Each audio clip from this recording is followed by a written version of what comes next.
Sometime after Isaac and Rebekah were married, Rebekah gave birth to twin boys. They grew up very different to each other. They even looked different. Esau, the eldest, who was Isaac's favourite, loved the outdoor life. He liked to hunt and brought meat home from his hunting, which Isaac enjoyed eating in stews. Jacob, that's my name too. the youngest, was Rebekah's favourite. He preferred to stay home. As Isaac grew old, he went blind. He thought he might die soon, and so it was very important at that time for a dying father to bless the oldest son as the new head of the family. So he called Esau and said, "My son, go hunt and cook me something delicious. Then I'll give you my blessing." Ooh, the blessing that was like the ultimate prize. But Rebekah was listening. She wanted Jacob to have the blessing and came up with a sneaky idea. "Jacob, quick, pretend to be Esau. You'll get the blessing." So Rebekah wrapped goat fur around Jacob's arms Wait, what? That's cheating. and gave him Esau's clothes. Then Jacob brought food to his father. At first all went well, but then Isaac said, "You sound like Jacob, but you feel like Esau."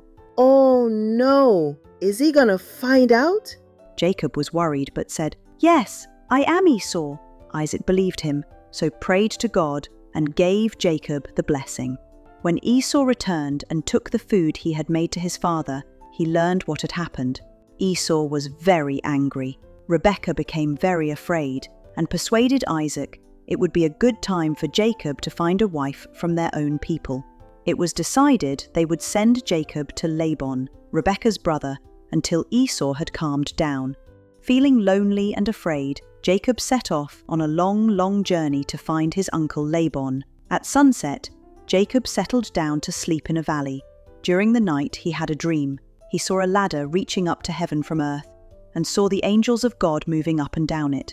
At the top of the ladder stood the Lord, and he said, "I am the Lord, the God of your grandfather Abraham, and the God of your father Isaac. The ground you are lying on belongs to you. I am giving it to your descendants. Your descendants will be as many as the dust of the earth. They will spread out in all directions, to the west and the east, to the north and south, and all the families of the earth will be blessed through you and your descendants. I am with you, and I will protect you wherever you go.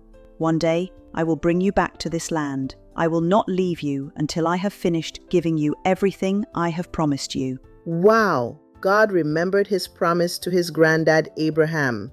When Jacob finally arrived at Uncle Laban's house, he was made very welcome. He fell in love with Rachel, the youngest daughter of Laban. So, did Jacob marry Rachel? But I bet there's a twist coming. It wasn't custom for the youngest daughter to marry before the oldest, and so Laban tricked Jacob and he married Leah, the oldest daughter, instead. Jacob was not very happy, but agreed he would work for Laban another 7 years and then marry Rachel also. Many years later, Jacob decided to return home with his wives and family, but on the way, he became very nervous. His brother Esau heard and was coming with 400 men. Oh no, is Esau still mad about the stew and the blessing? Jacob chose various animals to be sent ahead with everyone and stayed all alone that night in the camp. Jacob was worried about his brother and so prayed to God, and then an angel appeared and he started to wrestle Jacob.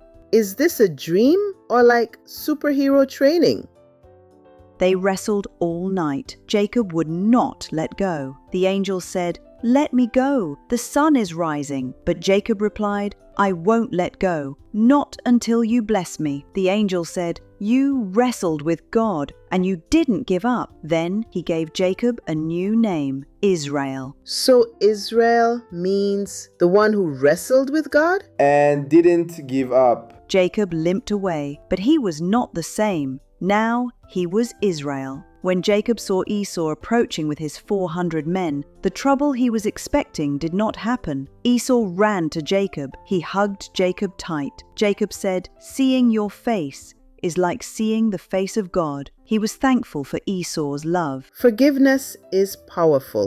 Many years later, Jacob's family became known as the children of Israel. God's promise had been fulfilled. Thanks for joining us.